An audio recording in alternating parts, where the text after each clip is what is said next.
Java అనేది మనం ఎక్లిప్స్‌లో practice చేస్తున్నప్పుడు న్యూస్ ఫీడ్ పోలింగ్ ఎర్రర్ అని ఒక ఎర్రర్ వస్తుంది. దాన్ని ఇప్పుడు ఎలా సాల్వ్ చేయాలి ఏందో చూద్దాం. అంటే ప్రాక్టీస్ చేసేటప్పుడు మధ్యలో ఇక్కడ ప్రాబ్లమ్ అక్కర్డ్ అని ఇలా ఎర్రర్స్ అనేవి అప్పుడప్పుడు ఇది చూపిస్తుంది.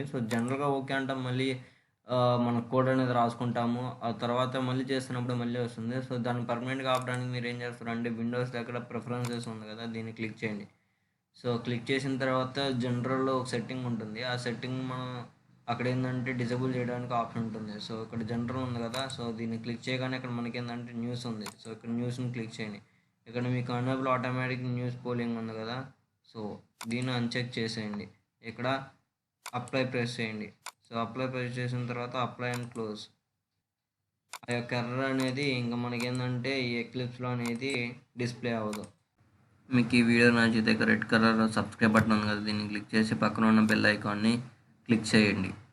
Thank you for watching.